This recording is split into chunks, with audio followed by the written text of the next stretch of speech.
एक बार फिर से आप सभी का स्वागत है बैंकिंग सक्सेस एकेडमी पर। मैं आज आपको पढ़ाने वाला हूं डिविजिबिलिटी का पार्ट 2। उससे पहले एक छोटी सी रिक्वेस्ट है कि अगर आपके घर के आसपास में या फिर आप अगर एस्पिरेंट हो तो इस वीडियो को पूरा जरूर देखना।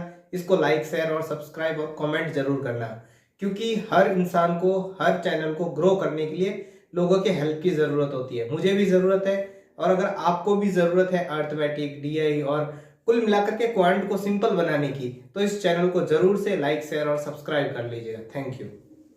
तो अभी हम शुरू करते हैं। देखो दोस्तों, हमने पिछले वाले पार्ट में बात करी थी डिविजिबिलिटी, जो कि हमने 5 तक की करवाई थी। आज हम 6 से 11 तक करेंगे। उसमें जो 7 है ना, उसको मैंने गायब कर रखा है, क्योंकि 7 और 13 और 11 इन तीनों की एक कॉमन ही डिविजिबिलिटी होती है। उसको एक शॉर्ट वीडियो में कवर कर लूंगा। तो देखो दोस्तों, सबसे पहले बात करते हैं 6 की। 6 एक ऐसा नंबर है जो 2 और 3 दोनों की टेबल में आता है, यानी कि दोनों की टेबल में कॉमन मल्टीपल बोल सकते हैं। इसका मतलब ये हुआ 6 हर उस नंबर को डिवाइड करेगा जो 2 और 3 की टेबल में आते हैं। ठीक है, तो देखो दोस्तों, सबसे पहले 2 हर उस नंबर को डिवाइड करेगा जो 2 और 3 दोनों की टेबल में आता हो। तो 2 का रूल क्या है, 2 की डिविजिबिलिटी क्या है कि नंबर इवन होना चाहिए, सम होना चाहिए। और 3 की डिविजिबिलिटी क्या है कि भाई उसका एडिशन जो है नंबर का, वो 3 की टेबल में आना चाहिए। ये 2 रूल है, पीछे वाले वीडियो में पढ़े हैं। अगर आपने अभी तक नहीं पढ़े तो इस वीडियो को खत्म होने के बाद जरूर पढ़िएगा। देखो दोस्तों, सबसे पहले तो हम ये देख लें कि इनमें से इवन कौन सा नंबर। ये नंबर इवन है, इसका मतलब 2 से डिवाइड हो रहा है। अब इन दोनों का एडिशन करके देखते हैं। 6 और 8 14 होता है क्या? 14 3 की टेबल में है? नहीं है। इसका मतलब ये यहाँ पर 6 की डिविजिबिलिटी नहीं लगेगी। इस नंबर की बारी क्या है? इवन नंबर है। हाँ, ये इवन नंबर है। अब बारी है 3 को चेक करते हैं, तो ऐड करते हैं। 6 8 14 14 7 14 और 7 21। क्या 21 3 की टेबल में आता है? हाँ, आता है। इसका मतलब ये नंबर 3 से डिविजिबल है। अब बारी है इसकी। अब इस नंबर को चेक करो। देखो, सबसे पहले पीछे क्या है? Odd number. और 6 एक इवन नंबर है, तो ये भी इवन होना चाहिए। ठीक है, इसलिए ये भी नहीं होगा। अब इसकी बारी है। पीछे देखो, इवन नंबर है, इसका मतलब 3 से डिविजिबल, सॉरी 2 से डिविजिबल है। तो अब 3 का चेक करने के लिए इसको एडिशन करना पड़ेगा। 8 और 2 10, 10 और 3 13। क्या 13 3 की टेबल में पॉसिबल है? नहीं है। इसका मतलब ये 3 से डिविजिबल नहीं है। अब इसकी बारी है। देखो दोस्तों, आज से ना हमको 2-3 चीजें ध्यान रखनी है। पहली चीज, जो 4 होता है ना, 4 की डिविजिबिलिटी का रूल क्या है कि पीछे वाले 2 नंबर्स, यानी 2 डिजिट्स, पीछे वाले लास्ट 2 डिजिट्स अगर वो 4 से डिविजिबल है तो उसमें 4 का डिवाइड होगा। वैसे ही 8 का रूल क्या है?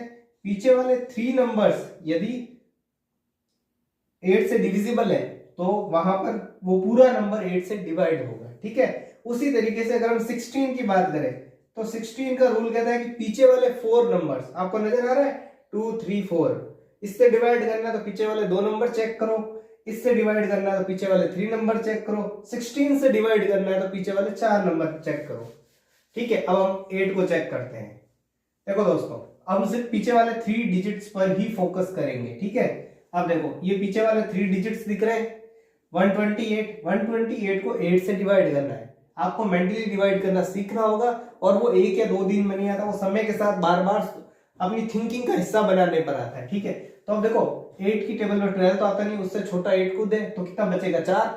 8 की टेबल में इससे डिवाइड करेंगे इस नंबर को, तो पहले 1 टाइम लेंगे, 1 टाइम लेंगे तो फिर बचेगा 4, तो फिर 4 और 8, 4 और 8 48, 48 इसकी टेबल में 6 टाइम, यानी पूरी तरीके से पीछे वाले 3 डिजिट्स अगर डिवाइड हो गए, इसका मतलब पूरा नंबर भी क्या होगा? डिवाइड होगा। इस रूल का दूसरा रूल क्या है? पीछे 3 0 है तब भी वो 8 से डिवाइड होगा। अब नेक्स्ट देखो, इस नंबर की बारी है। इसके पीछे वाले 3 डिजिट्स, अब देखो 8 की टेबल में 36 तो आता नहीं, उससे छोटा 32 आता है 4 टाइम। तो देखो 36 और 32 के बीच का गैप 4 होता है, 4, और ये 8 उसके पास में लगेगा तो 48 भी 8 की टेबल में आता है तो 6 टाइम, तो ये डिवाइड हुआ, यानी कि ये पूरा नंबर भी इस नंबर से डिविजिबल है। तो आपने देखा, अगर आपको ये बेसिक रूल्स पता है तो आप जो बड़े बड़े नंबर्स है ना, उनको भी कर सकते हो। अभी आपको लग सकता है ये जल्दी जल्दी हो रहा है, अगर आप फर्स्ट टाइम इनको पढ़ रहे हो, या फिर आपकी जो क्वांट से रिलेटेड जो समझ है वो कम है, तो आपके लिए थोड़ा मुश्किल होगा, बट रिपीटेशन और रिवीजन से काम आसान हो जाता है। अब इसकी बारी है। देखो अब इसको 6 से डिवाइड करना है, सॉरी 8 से, 634 को, ठीक है। तो 8 से डिवाइड करेंगे तो 8 की टेबल में 63 तो आता नहीं है, तो उससे छोटा कौन आता है, उससे छोटा आता है 56, ठीक है। 56 और 63 के बीच का गैप 7 होता है और पीछे आ जाएगा 4, ठीक है। तो मुझे एक बात बताओ, क्या 74 8 की टेबल में आता है? नहीं आता है ना, इसका मतलब ये 8 से डिविजिबल नहीं है। अब आ रही है इस नंबर की। देखो दोस्तों, इस नंबर, ये जो अपना नंबर है ना 9 के अंदर दो तरीके हैं। अगर कंपटीशन लेवल पे बात करें तो डिजिटल सम सबसे बेस्ट तरीका होता है इसको सॉल्व करने का, ठीक है। तो ये देखो, ये 6 है, ये 3 है। डिजिटल सम से अगर हम सॉल्व करें तो 6 और 3 0 हो गए, 9 भी 0 हो गए, यानी कि 0 या 9 बचता है ना, तब हम उस नंबर को 9 से डिवाइड कर सकते हैं, नंबर 1। दूसरा तरीका कौन सा है, जो हमने स्कूल वगैरह में सीख रखा है, इनको ऐड कर लो। ऐड कैसे? देखो दोस्तों, ये हो गया 6, ये 3, 6 और 3 9 और 9 18, 18 और 9 27। क्या 27 3 की 9 की टेबल में आता है? इसका मतलब ये भी 9 से क्या है, डिविजिबल है, ठीक है। अगर आपने डिजिटल सम नहीं सीखा है तो इसके पार्ट 1 में जाके आप सीख सकते हो। अब यहाँ पर चेक करते हैं, अब हम डिजिटल सम से ही करेंगे दोनों एग्जांपल्स। देखो, ये 6 है, ये 3 है, 6 और 3 9, तो ये नंबर कट गए। ये 5 है, ये 3 है, 5 और 3 8, 8 और 8 16। क्या 16 आ गए ना। अब 1 और 6 को ऐड करो, 7। क्या 7 9 से डिविजिबल है? नहीं है, इसका मतलब ये नंबर भी 9 से डिविजिबल नहीं होगा। अब बारी है इस नंबर की। अब देखो, इनको पहले ऐड करते हैं, 4 और 6 10, 10 और 8 18, ठीक है। अब क्या 18 9 की टेबल में आता है? हाँ, तो इसका मतलब ये 9 से डिविजिबल है, ठीक है। अब बारी 11 की। देखो दोस्तों, 11 जो है ना, अल्टरनेट रूल को फॉलो करता है। अल्टरनेट रूल क्या? एक छोड़ के एक का एडिशन और फिर उन नंबर के बीच का गैप। देखो कैसे, ये है 3 और ये है 6, 3 और 6 9, 9 और 8 17 माइनस 6, कितना बचा? 11। जब भी हम एक छोड़ के एक का एडिशन करते हैं, पहले 3 और 6, फिर 8, 0 और 6, फिर उनके बीच का गैप लेते हैं। अगर उनके बीच का गैप ऐसा नंबर हो, या तो वो 0 हो, या वो 11 का मल्टीपल हो, या 11 खुद हो, तब वो नंबर 11 से डिविजिबल होगा। अब आ रही है इस नंबर की।